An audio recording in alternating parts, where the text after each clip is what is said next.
We got 15 seconds. Oh, I'm It's finna sorry. start now. You know me. Yeah. I got you. I'm finna tell you. That's terrible.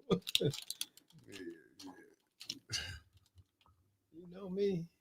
For sure. I'm ready. Oh, now we live. Good morning, good afternoon, and good evening to our beautiful, beautiful human beings all around and over this beautiful, amazing planet called Earth. Again, it's so wonderful to be here again with my brother, my real brother. Again, sometimes people talk about, family members that, may not be connected, but this brother Mick is a true brother, in my heart and in my soul. When you think about how we look at one another in our community, is these kind of relationships that we have to nurture, and that we have to build. So I definitely want to extend a thank you to A10 Media for allowing me this time and space, because again, whenever we're engaging with any information in the universe, it's so important to honor our ancestors. He and I had a dear family member that is actually his biological uncle that was dear to me. His brother, Mike Shumpert, played an important part in my life. There are some things that I continue to do today because of him, and it's so important that we lift individuals up that have passed on. They become our ancestors. So I definitely want to just start the show. This show will be in honor of him today, along with my uncle, Macon Buford. And the word for today is pragmatism. What do we think about pragmatism? I want you guys to think and put that on your heart. Uh, Also, I am brother Hubert Naeem Roberts. Again, I am the chairman of Black Lives Matter Grassroots Flint, Michigan. I'm also a part of Involved Dads. I do a community impact position under that title, being a mentor navigator in the community, where we, along with other partners, we engage in our community, where we greet students at 6 area schools every Monday of the month. Again, when you think about what people are doing in the community that you never hear about, the kind of impact that's taking place when you see a child smiles, when you value them, and you call them by their names. This past Monday, we was at Southwestern and Eisenhower. And again, why is this done? So often people talks about what are you not doing, or what someone else is not doing. So this is an opportunity, and I invite our community. Next week, we will be at Eagles Nest and Brownell School. So again, 7:25 a.m. in the morning at Eagles Nest, and 8:40 at Brownell School. If you have some time and love our community, as many of you say you do, and again, when it don't cost you anything, or you don't have to ask anybody to come out and just say something nice or hug a student, you wouldn't realize how that can affect that child for the day and the rest of the week. So many times our children are dealing with so many issues, and just spending 20 minutes, that's all we asked of our community, 20 minutes to come out and greet a child. We also we have a rites of passage program at Southwestern. We got 20 students over there. We're working on a field trip, taking them to the Tabitha Marsh court. December the 12th, we're going to take 20 students over to her court. We believe in role playing or actualizing, so these children can see. Again, our children can't be what they don't see. And many times what they see is so negative and so polluted that we got to do all we can so our children can have a vision. So we work to engage in activities around how do we repair the brokenness in our community.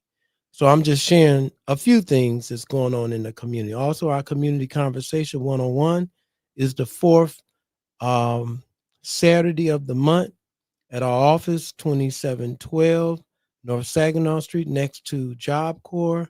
From 1 to 3, we have a community conversation 101, where we are working and calling the community to come out and let's build some relationships where we can take control of our future in this city, engaging in who do you want to represent you from the mayor's office, state rep, when you think about city council, all those seats are going to be up in 2026. And so we should be doing some work right now, laying the foundation where people in our community that have a heart for the residents, not for yourself, but for someone else, collectively, where we can change the course of Flint, Michigan. One of the topics in changing that course is demanding reparations from General Motors, from the Mott Foundation, for raping and polluting our community and leaving us here in a destitute state. It's unacceptable when you think about the condition that Flint is in today. And it's based on when people get caught up on this illusion about politics, which we're going to talk about today. But politics is based around who get power, who get money, and who don't. Period. Who collectively, and when you think about how these things are brought about or how this is developed, again, so many of us have not understood political science, meaning you didn't take it, or social studies in school, or you didn't take political studies when you got out of school. Many of the people that's on the council never took political studies in college. And again, that's why they're behaving the way they are, because many of them are very ignorant of policy and the processes of policy. And again, when you are pretending or you are trying to placate that you know something when you don't, that's why we're in the state that we're in Flint, Michigan today. I do want to talk a little bit about some exciting news. A lot of times we talk in our community about what we gonna do. Listen, November the 12th, North Flint Food Market is opening up. What we asking in our community is to shut it down. We need to not be shopping at Mr. B's, Landmark, or any of those businesses on Pearson Road. Now, this is an opportunity where we can put our feet, our dollars, our mouth, and our time into supporting. I don't care if you live in Timbuktu. I don't care if you live in Detroit, Bloomfield Hill, Grosse Pointe, Otisville. I don't care if you live in Seminac, across Mackinac Bridge. Get down here and support the opening of this food market. This is an unabashed food market co-op that has been put together. It's taken 1,000 years to bring to online. Hold up, good brother. Okay. You talk about that co-op on Pearson Road? Yes, sir. Oh, you ain't gonna get no love on this side from it. I'm just being honest with you. No problem. Yeah. I'm just saying, I don't care. Like our fan, I mean, people to watch us, we not for it because we seeing how much money that was put into it.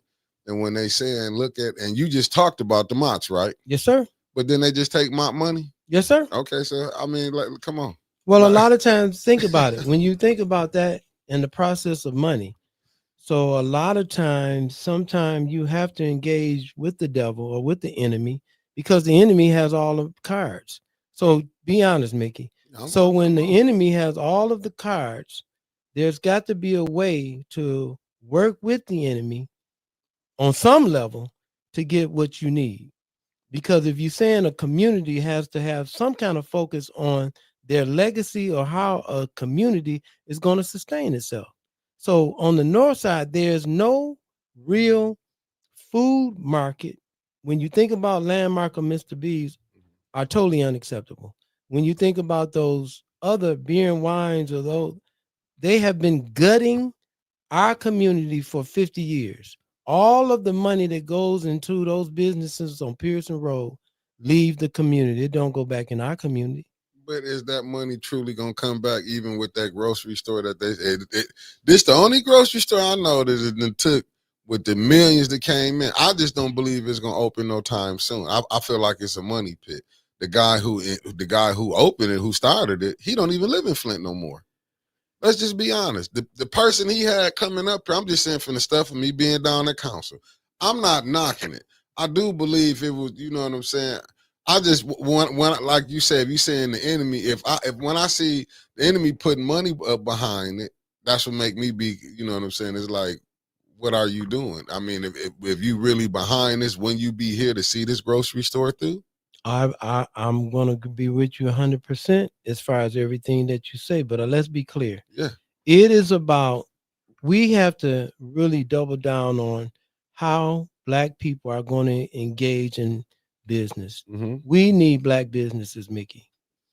Again, But is that a black business though, brother? When I'm looking at black businesses and it's yours, this ain't because we'll knock the same people with the NAACP, but then we'll say who funded.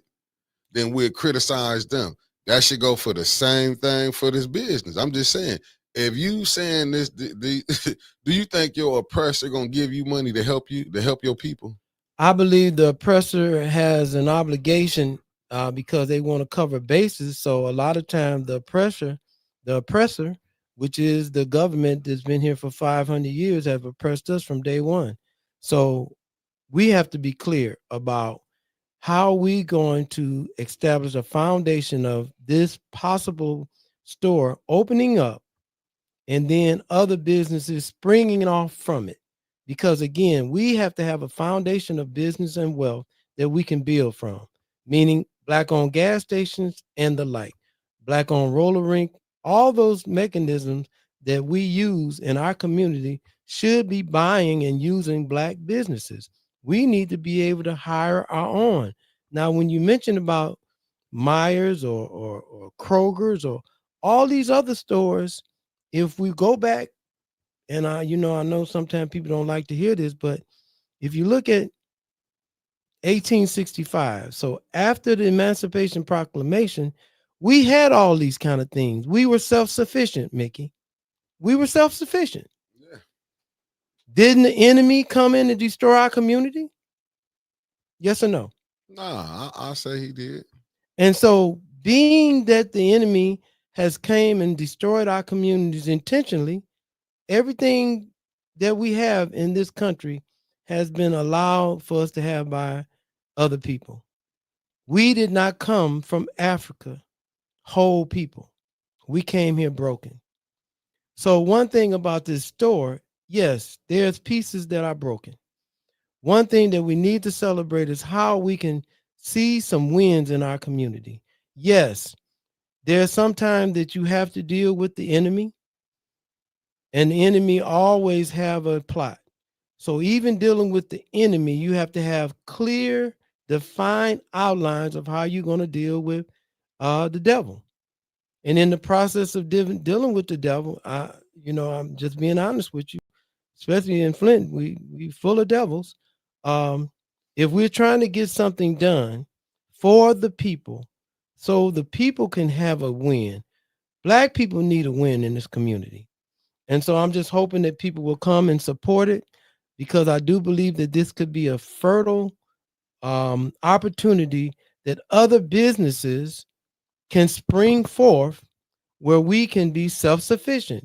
It is about being self-sufficient. That as connecting with different farmers around the world.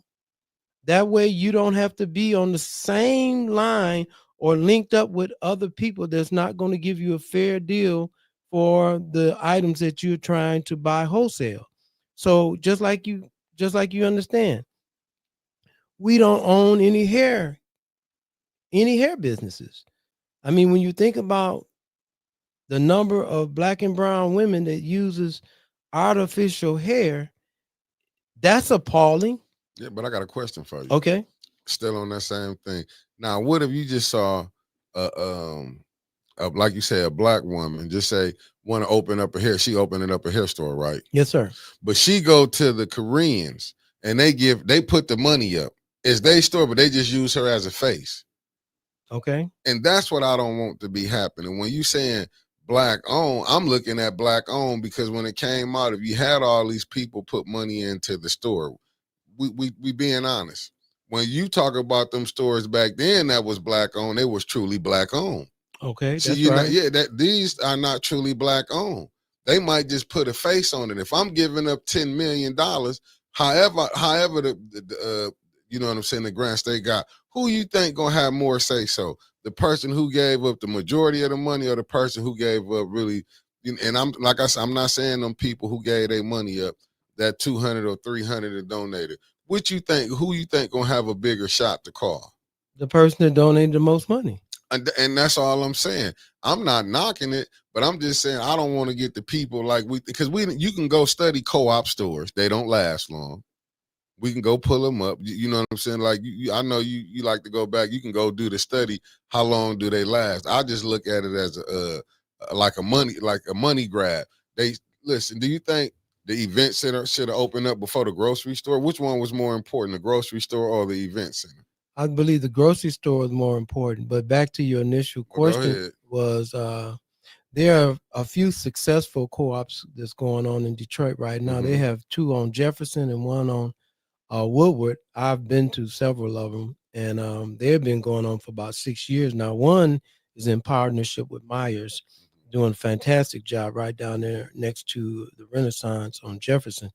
But let's be clear. Let's be clear. This country was stolen from people that was already here. We come from a lineage or a legacy for thousands of years of having our own businesses, our own stores, our own understanding of government. We, as Black and brown people, were the first on this planet, and we actually instituted most of what's going on today. Now, I want to lay down the foundation for those facts. Everything was ripped and taken away from us from the Sahara and the transatlantic slave trade. So you have to understand the demarcation of us doing anything in this country. When you think right now, there's 700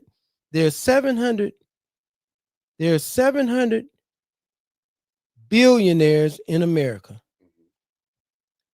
all white. There's only 5 Black billionaires in America, and one of them is in jail, Sean Combs. But for the sake of this conversation, so when you're looking at power and how power is used the same way they do politically, it's all a vicious game. So one thing that we must concentrate on, if you understand Flint prior to the 50s, if you look at Flint, Michigan, and how Flint was set up, again, Ottawa, Chippewa, there's 5 different nations of people that was here before any white people or any Black people. So this area that we're in right now was taken from people that was already here. Let's be clear about that. They poisoned, they genetically infected them with smallpox, with liquor. They did all they could to destroy their base of eating, just everything intentionally to wipe out another human being that was on this planet. That was done intentionally. So when we start off with that, having a conversation around that, now we are here today. One thing that Black people have to be focusing on here during the 30s, 40s, and 50s were very industrious. They knew how to plant. They knew how to garden. They knew how to can. They did all these kind of things, Mick. And that's the foundation of the people that we hire. Now we're going into the 22nd century. So again, it is about how do we engage in this commerce that is available to us today. At every opportunity, Black people are denied all opportunities. We have to fight for a penny. We have to fight for any little thing that we possibly can get in this country that has never been designed for us. So again, I'm just saying we need to reconcile some issues as far as this store. I and my family have donated $500 to this effort, and we've been part of this over 10 years, working to make this come to a reality. I believe in Black wealth. I believe in us. Our money should generate 100 times in our community. I'm not ashamed about that. I don't believe in calling the police. I believe we should call me if you got a problem in your home. Do not call the police. Why would you call the enemy to come to your home or come to de-escalate a situation that you may end up being killed by them because they are paid to kill you? Just like me, I was stopped by the police last week, again, because of my truck. But where was you at?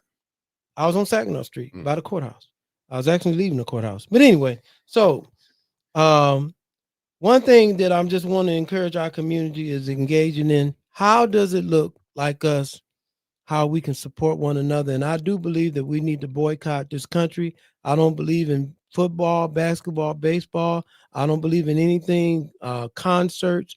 I don't believe we should be supporting this system when you have armed military forces in our communities around this country. It is unacceptable that people are going to work and going about their lives like nothing is happening. That is unacceptable. So, moving on to what we need to talk about. So, there was some conversation on 810 that I was particularly concerned about. And I think it's important that we have a little lesson here. When it comes to bills, you know, before a bill becomes law, it has to go through committee and it has to be marked up. There's a lot of things that has to happen before something becomes a bill. Somebody stated on this show about a clean bill, and I want us to know what a clean bill is. A clean bill represents no pork and no riders. So what do I mean by pork? So pork is those things that comes on that are attached, or amendments that are attached where people want stuff that be carved out for them. And if you don't allow my pork or my riders to be a part of this bill, then I'm not going to vote to pass it. Someone said that the Democrats are holding things up, which is a lie. They are using, and think about it. Let's go through this, to be honest with you. Well, let me just say this. There are 4 types of bills. So you got a committee, so you have a committee, and so you have a markup session. And so there are 4 types. There's the joint, there's the concurrent, there's legislative, and there's the simple bills. Everything, when you think about at the city council right now, make mention, there's nowhere that the city council should be engaging in anything going on downtown without that room being filled to the rapture. It should be so filled that it shouldn't be standing room only. Because when you think about how things are happening in this city, and this government is being allowed to get away with it, is because the residents are not engaged. Do you know on Capitol Hill, lobbyists work and get paid millions of dollars to push their agenda? Even when you think about when Barack Obama was in office and what he did for the gay community. You know why? Because they got together and put their money and their effort. They kept putting their foot on Barack Obama's neck. What did we do? We sit back complaining about he's not doing nothing for black people when he's the president of this whole country. And again, this is the problem that we have in our city alone. I'm using our city and the nation in concurrence so we can understand what's going on. So you have those people in Washington all around the country that's making sure that they get in communities like Grand Blanc, like Clio, like Bloomfield Hill. They make sure that their policies, those things that they want to happen in their local government, meaning locally, county, and statewide, they will do. I'm talking about they will make phone calls, write letters. They will do everything 24/7 to make sure that they bill at least come to the floor. And then it has either an opportunity to come to the House and the Senate to be voted on because they are collectively working together. We won't do that. We don't even know that that's possible. But you know why, don't you? Because I was looking at what Alan said. He said from the 60s backwards, we knew our purpose. But if you move forward to now, but look at our community. I think our community is more damaged now than it was when it was crack. You facts. I'm just being facts. And even though this is some of these problems is from that era, but when you got a generation of kids and adults that's disconnected from the elders, and the elders disconnected from the like my age group and on down, what you think gonna happen? That's what has happened. You got 4 generations of black people, especially in this country, in Flint, Michigan, that have been totally traumatized. And you have to be honest, there are over 40,000, listen to me, over 40,000 returning citizens in Genesee County. Many of those people that are ex-offenders move in the shadows. And most of them are people that you know, your family members, across the board, white and black. So to answer the question is, when you think about the crack was intentionally put in our community to destroy our community, along with prior to that, when you think about the enslavement of our people, we are still traumatized from that. And then you cannot remove this religious dogma that destroyed us. How are you going to say I'm gonna turn the other cheek when somebody is sicking dogs on you, Mickey? No, I get it. Blowing your church up, Mickey. And you still, when you think of Jesus Christ right now, most black people that's listening to me now has an image of a white Jesus. That's what we're dealing with, Mickey. That's what we're dealing with. But then when you fall back and you have someone that is allowed to release 2,500 people back into the community for terrorist activity on January the 6th, and there's no repercussion, the way this country was set up, from people that was persecuted, came to this country, they were fleeing another country, set something up here, and now they're doing the same thing to the community that was done to them over there in England.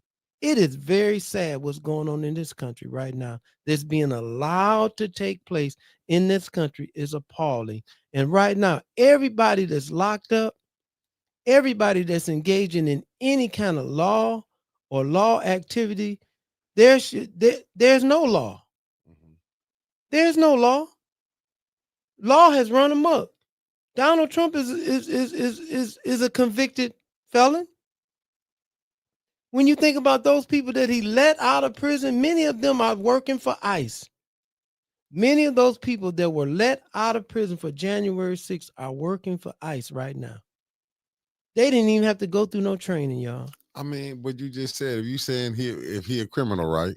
A convicted criminal, right? Yes, sir. So what you think a convicted criminal getting charged, would he do? Would he not let people out? Yes, sir. Okay, so he doing, I'm just saying he not the first one, like you say, when you talk about England.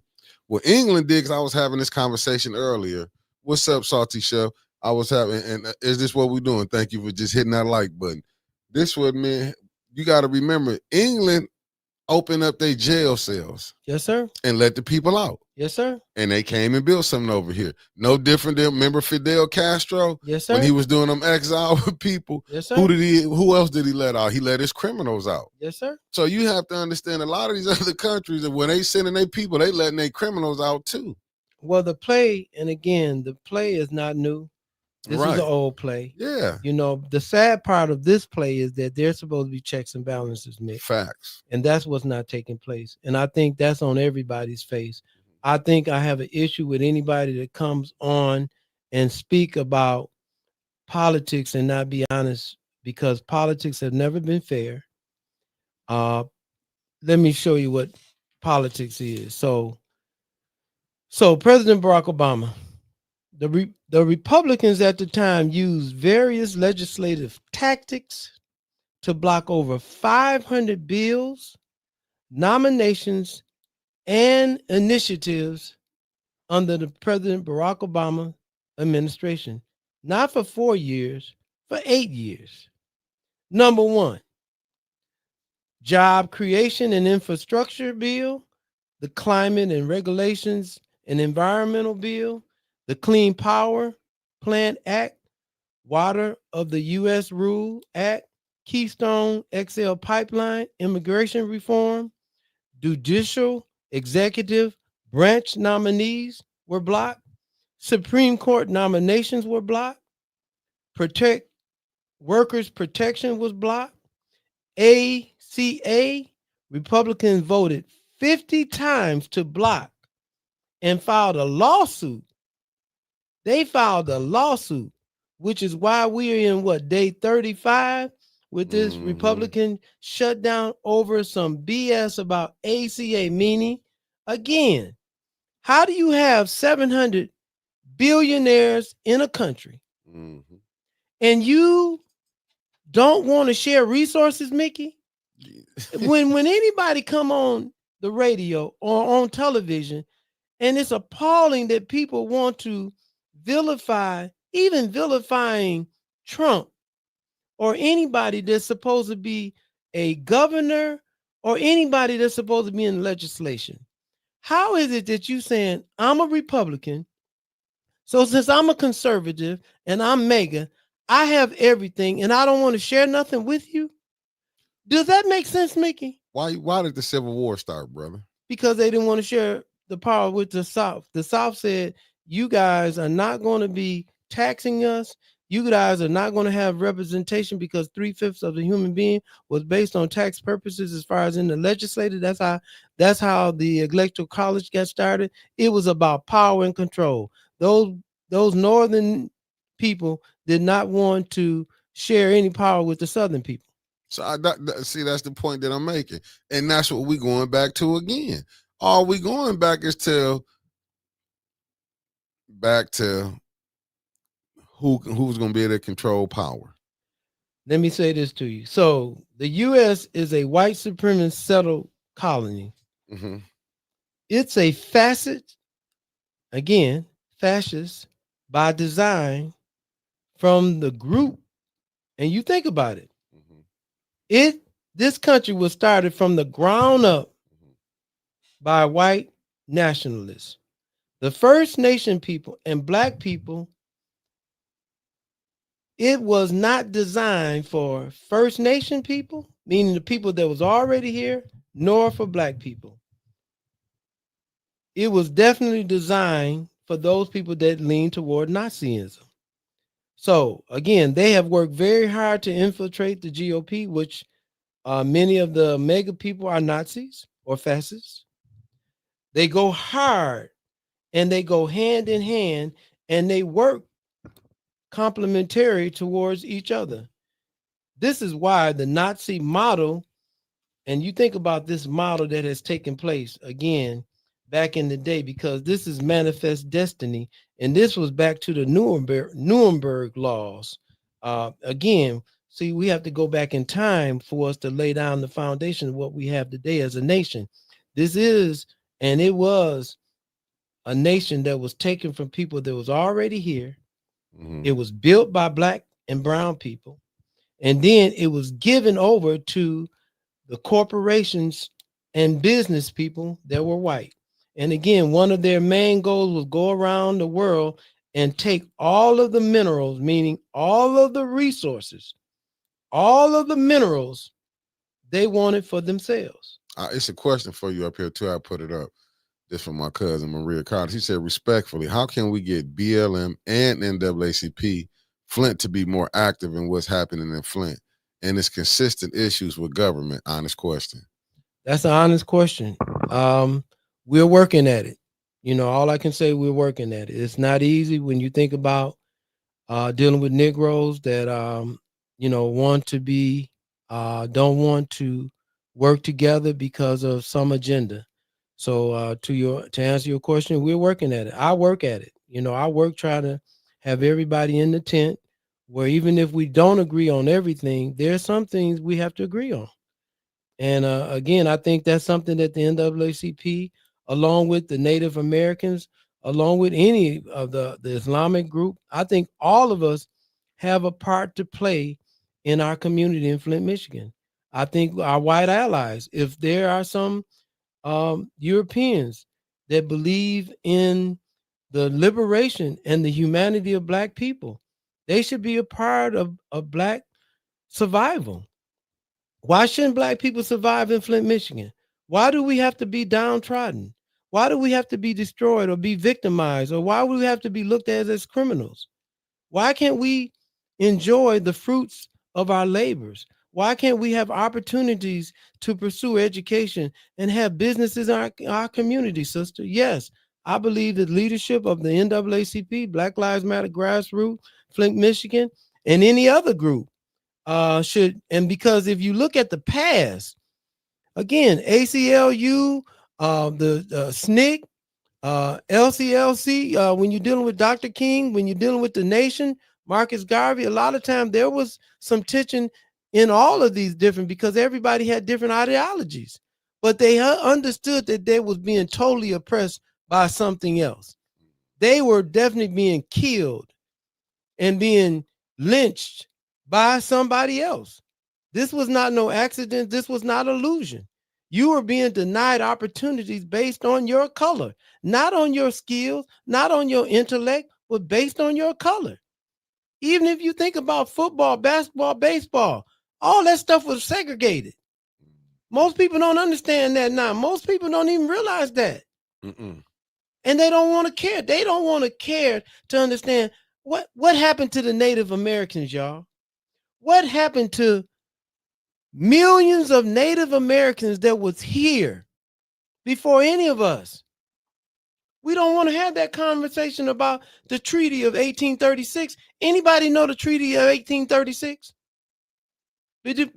Between the U.S. government and the Chippewa and the Ottawa Indians. Anybody want to have that conversation? Mick, do you know it was not until 1924 that Native Americans had citizenship in this country, and they was placed on reservations? Can you believe that Indians, Native Americans, were not allowed to fish and hunt in America? No, I can believe it. They had to go to court to be able to allow to fish and hunt. In their lives matter against this, and we against that, and the Black Panthers against this, and the North End store against that. We all against one another. How can we work to be together on our survival? Number one, owning our own businesses. Can we agree to that? Can we just agree to building our own banks, our own gas station, our own marijuana stores, our own liquor stores, our own lottery, our own skating rinks? Can we have our own grocery stores, our own hardware stores, y'all? And don't forget this, Alan from Alan Light.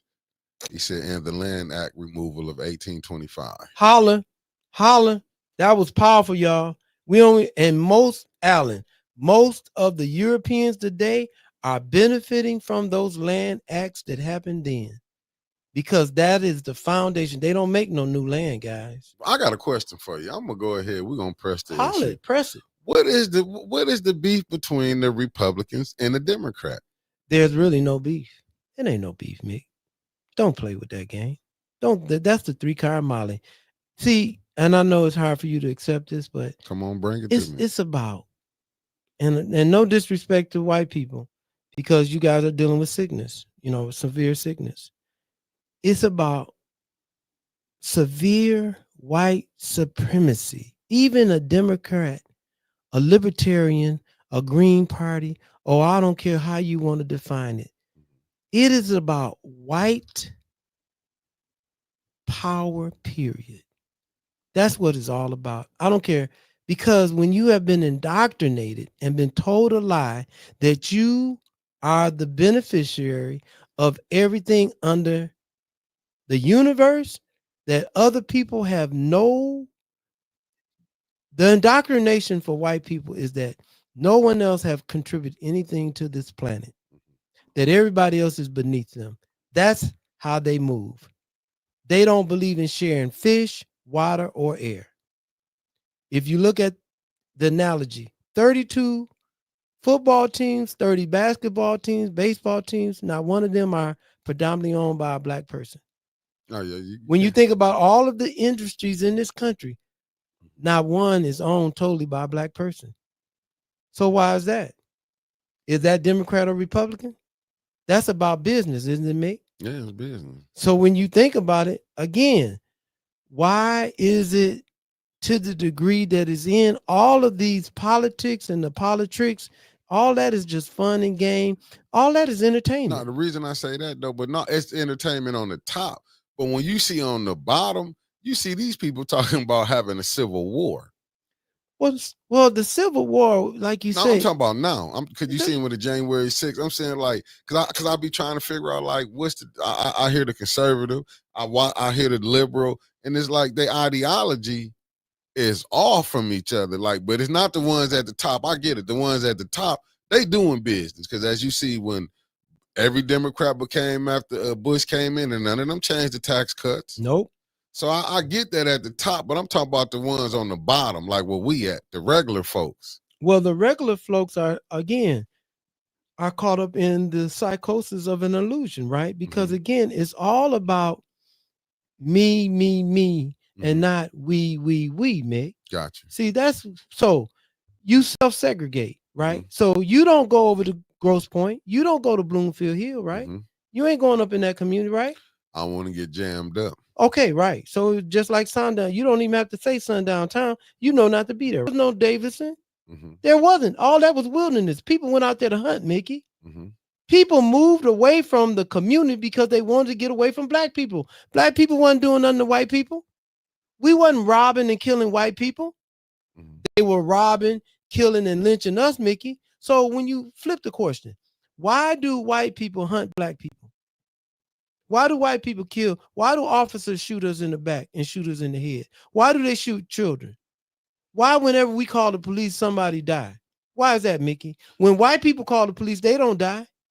I'm just asking the question. No, I was going to answer. I think because they still have that mind state from back when this thing was on the infant stage of setting up America, they still see us as 3/5, even though we in 2025. That's just like when they went and got Dylan Roof. You see how they took him after Yes, sir. he went and took him and got him something to eat. Yes, sir. They don't do that to us. Yes, sir. You can see a black and a white kid fighting. Who you think they're gonna go after first? The black child. Right. That's because it's in their DNA. And I'm just being honest. To me, they're gonna automatically come out and look at us that we guilty. And again, that has been the DNA of this country.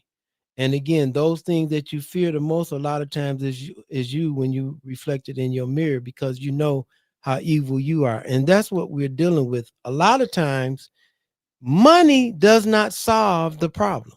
Mm-mm. When you're thinking about severe trauma, when you're thinking about pure hate, do you know what it takes to lynch somebody, Mickey, or cut their phallus and their ears off? Do you know what it takes to cut somebody's nose off?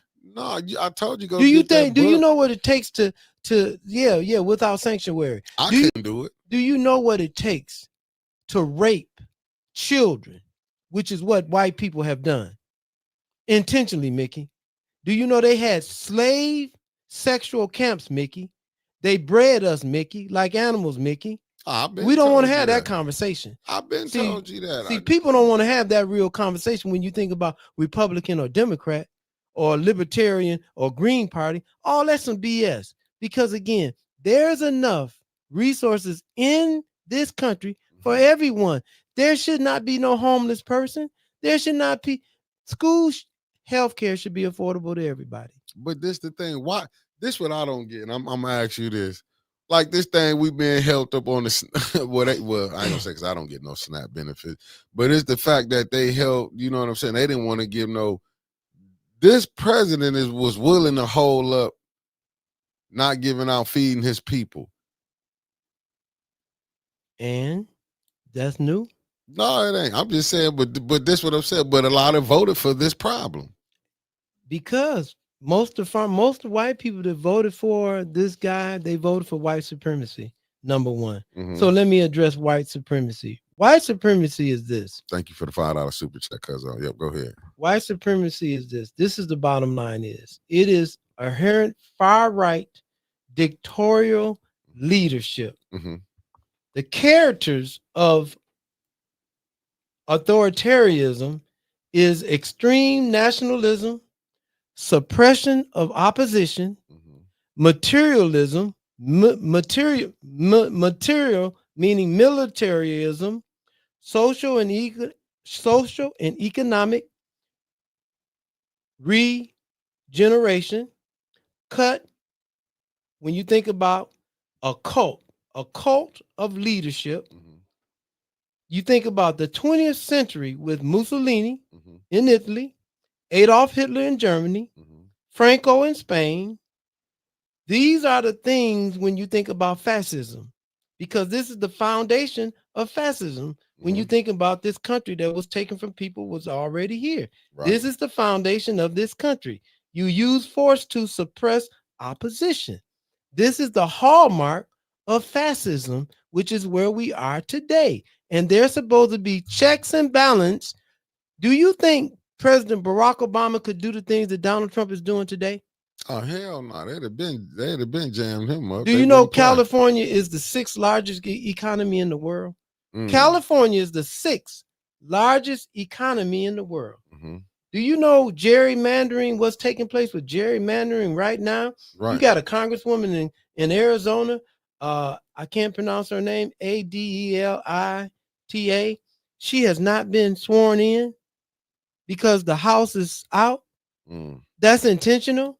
For sure. The same way they did with President Barack Obama. Yeah. Do you know 500 bills were not passed under President Barack Obama's leadership by the Republicans? That was intentional. No, that's the same thing with the Affordable Care Act. Remember the Heritage Foundation, Mitt Romney had it. Yes. The Republicans stripped it to where it's at now. They created this problem, but they keep forgetting. Remember, they were saying they was gonna make Barack a one-term president. Thank you. So to me, I get what's going on. People forget, was it John Boehner, the one jumped up? John Boehner that said you lie? Yes, I sir. mean, he been, and what was the one senator? Joe Walsh. And the one senator to put her finger up in his face when he was on the tarmac. Oh yeah, man. Arizona, like man. they've been. You gotta understand, they've been doing that. Because again, the same construct was the soul thing with that he wasn't birthed. You know, all that stuff was to demonize a beautiful black man, and he totally came to Flint, Michigan, and disrespected us. I never forgive Barack Obama for not declaring Flint, Michigan a national disaster. I mean, but he had to go along with the get along. He in that fraternity now. He was hired to handle white affairs. We on the same page, brother. Yeah, Joe Wilson. Thank you, Alan. Joe Wilson. Yeah. Hollered out. You lie. So think about this, guys. In 1835, the United States did not have any debt under a racist Andrew Jackson. No debt. Why I'm bringing that up, guys? Mm-hmm. You got over 400,000 government workers that have lost their jobs. Mm-hmm. You got over 100 million people that didn't vote last year. Mm-hmm. You got 93.8% U.S. population that support the fake Christmas holiday. Mm-hmm. You got 5.9% engaged in Hanukkah and 2.1% that recognize Kwanzaa. So I'm bringing those numbers up to horn in my point. Mm-hmm. When we choose not to respect our family history, meaning many of us don't know who was our great grandparents on our mom and dad sides, because our families were intentionally broken up. Our family, more than any family in America, was intentionally broken up because of enslavement. After 1865, family reunions started because of our people. Mm-hmm. We started family reunions because after 1865, people will walk for months and months looking for their loved ones on other plantations. And do you know, one thing that I don't understand about white people, y'all got everything and y'all still mad. Y'all got everything. Y'all got the air, y'all got the water, y'all got the food, new cars and new houses, and you still mad. See, that's when you think about something that is psychologically damaging to white folks. Mickey, they have owned everything and they still mad. Think about that. They own the ground we walk on. Anything they do or say, and they have an opportunity to put me and you in jail for the rest of our life. And it can be a lie, Mickey. That's the power that they have. You see this right here? It's up on the screen for you. I'm finna say it. This from Sheila. She said the exact same way they are breaking up families and separating parents and children, calling them undocumented. Listen, I saw a story the other day, but it was Eddie Griffin. It was on his that they've been deporting the kids but left the parents here. Yes. Eddie Griffin he said if the kids are deported, don't you think the parents should be deported? And you done separated the babies, and I get it, but see, this is where you don't see the compassion. Like it's no big thing to them. That's where I'm like, damn. But see, it because this same mentality just happened to be 100 and 200 years prior. You got to think how they did us. Like you say, you could have a kid and they'll take your baby, send it to another plantation. Thank you. Separate them. Thank you. This is nothing new. It's like, but see, this might not be. This is their great grandkids still doing the same stuff that Paul Parham did back in the early 1800s. This is white supremacy, Esquire. You're right. And again, this is they teach this in their homes. When you teach someone that you are superior, and everyone else in your community is white, and anybody else is the enemy, this is what you foster, and this is the mentality they have. Even when they go in, they become specialists. Many of them have the same sentiment when they are doctors, when they are lawyers, when they work in any profession. They still have a racist ideology. And again, this is the foundation of this country. Now, when you think about what is our responsibility, like you just said about the food market, our responsibility collectively, we as Black and brown people in this country have lost sight of what we are supposed to be doing, number one, with one another. We constantly want to be white. We want to be Serena Williams. We want to be Clarence Thomas. It's appalling that we behave like this because we hate ourselves. We have been taught to hate ourselves. Anytime you can see a person cut a Black woman's belly, tie her up from a tree, let the baby hit the ground, and the slave master or the overseer take his foot and crush that child's skull, do you know what kind of fear that puts into the DNA of a group of people, which is what we're suffering with today? We have been totally genocide towards one another. We don't even know each other on our block. We won't even speak to each other. We are jealous of each other if you know the boots on the ground dance and I don't. That's insane. But we'll come together for a blue jean party, or we'll come together for a white party. But we won't come together collectively where we can get somebody in the city council that's going to represent the residents. We vote in the wards of 9,000 people, only 300 people vote. That's appalling. And they know, the system know that. Yeah. They know that they playing us and we playing ourselves, and they know we going to just kill each other. We not going to go out in Grand Blanc. We not going to go in Flushing. We ain't going to go in Davidson. We ain't going in Otisville. You ain't going to go out there and act the fool. You know the consequences. You be driving 10-2. Self-check. What you got told. Hell yeah. Self-check. Seatbelt on. Self-check. You making shows. Hell, listen, every time the police get behind me, I'll be like, here we go. Here we go. Because it'd be like you don't know which way they going to go, especially with us talking junk. You know, I mean, coming on reporting and saying what's going on. And these people can sick the police on you. Just go look at downtown. The mayor has used the police and the councilwoman in the second ward as their Gestapo. Exactly. As their Gestapo. Exactly. But they can see Trump dictatorship, but they can't see the dictatorship when it's your own doing it. Well, again, and that's why it's supposed to be people to call out our own. See, collectively working together, we are supposed to be a checkmate for power run amok. Because even when you mentioned the Civil War and why it took off like it did, and again, because there was no compromise in any government or any processes. When you look at history, one thing history really shows us, when you look at the Kemetic people, man, they living for thousands of years and creating all kind of beautiful things because they wasn't at war with one another. And don't forget this, Brother Robert. Okay. I forgot. Sheila put it back to remind me. Don't forget, they fed our newborn babies to alligators. Yes, sir. Yes, sir. Yes, Miss Sheila.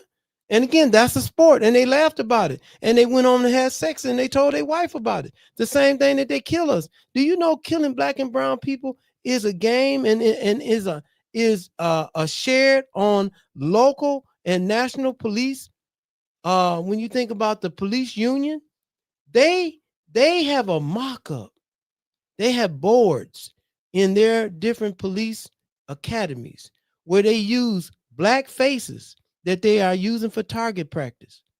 They have systems in place where they know the tendencies of black and brown people, the things that we are going to do and the places we like to go. And it's a game to them. It is a game to them. And you have people that look like me and Mickey that are in these organizations doing the worst amongst us because they are part of the system. Unacceptable. Because the spook that sit by the door had a purpose.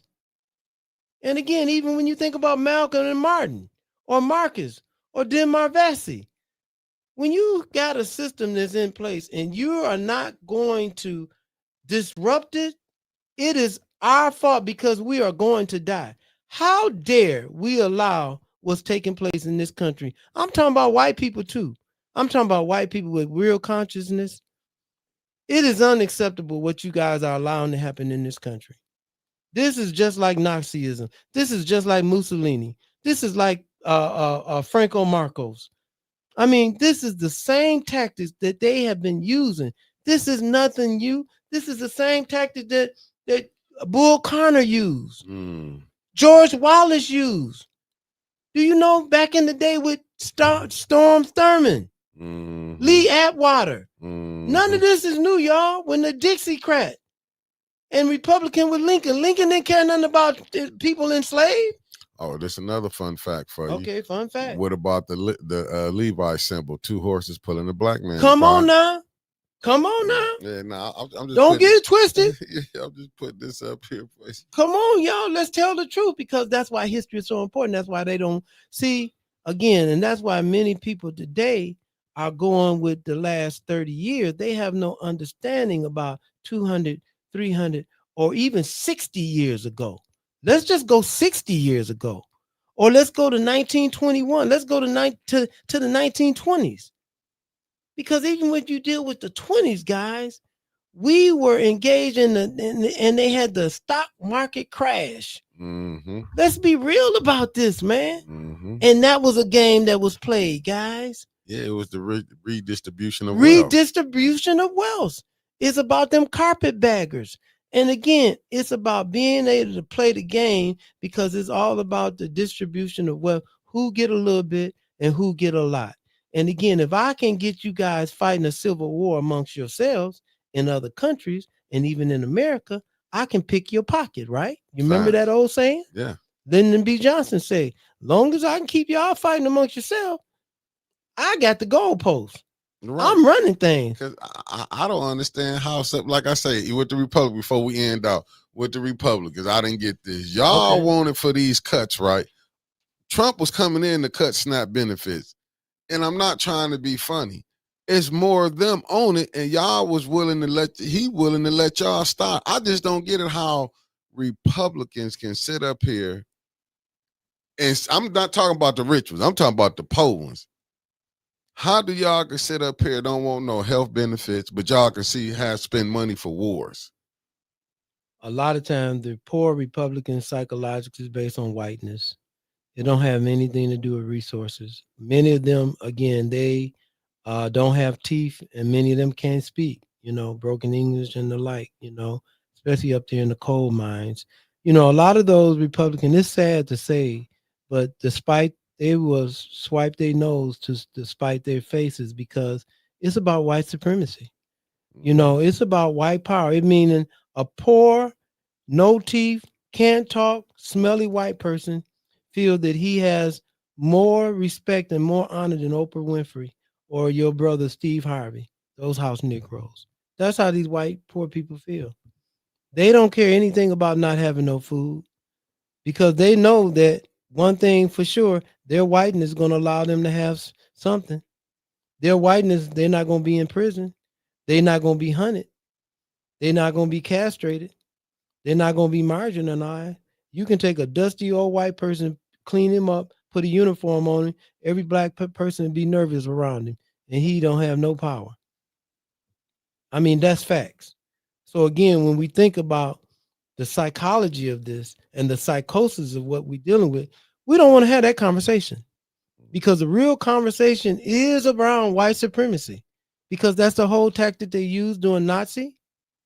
All this is coming back doing with the Civil War, because basically the Civil War was the underlink of white nationalism. They didn't want to share no power. They wanted to keep their slave, to keep their businesses forever. Yeah, no, because when they cut Period. the deal, because when they cut the deal, it could be they couldn't deal with it. I mean, they couldn't mess with it for 20 years. And do you know all of those slave owners got all their property back?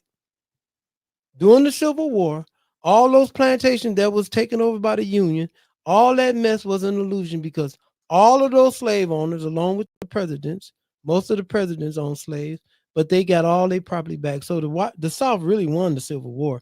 All that stuff is illusion. The South had won because we're more segregated today than we have been ever in this country, Mickey. We're more segregated today in America than we ever was in the history of this country. And that's by intentional. If you look at Lapeer has the Thumb Correctional Facility, 12,000 inmates out there. Do you know Lapeer County in the last 25 years have become a thriving metropolis based on the revenue of those inmates out there in Lapeer County? Did you know that? Because revenues from those prisoners go to Lapeer County. They don't go to the county that the prisoners come from. Most of the prisoners in Lapeer County come from Detroit or Flint, right? That money don't go to Detroit or Flint. It goes to Lapeer County, right? That's why you got prisons and prison camps in all of these white communities, because it's a revenue base. It's a money maker, right? Locking us up is a money. Do you know locking black and brown people up is big business, Mickey? Oh, for sure. It's $1 trillion business. Right now, do you know, and I always say this, they have money for a detention center on Pasadena Street. I'm at Southwestern. There's no money for our children over at Southwestern. You have to fight for every little penny for our students.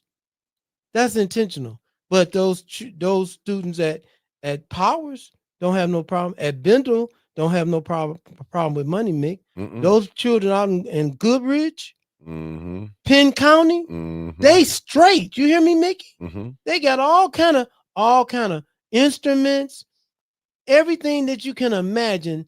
These children have the resources to actualize their best self. Our children have nothing. Why isn't our community and the leadership in our community addressing that? Why isn't the leadership in our community, number one, you talk about the store, the North End Flint store. We have leadership in this community never addressed the water crisis. Never. Not one time have the mayor's office or the city council came out 100% for the residents in dealing with we should not be paying no water bill, Mickey. We should not be paying water bills in Flint, Michigan, Mickey. Well, you got to, or you're going to lose your property. We should not be. How in the world our homes, many of our homes are old, needs to be repaired. Where is the opera dollars, Mickey?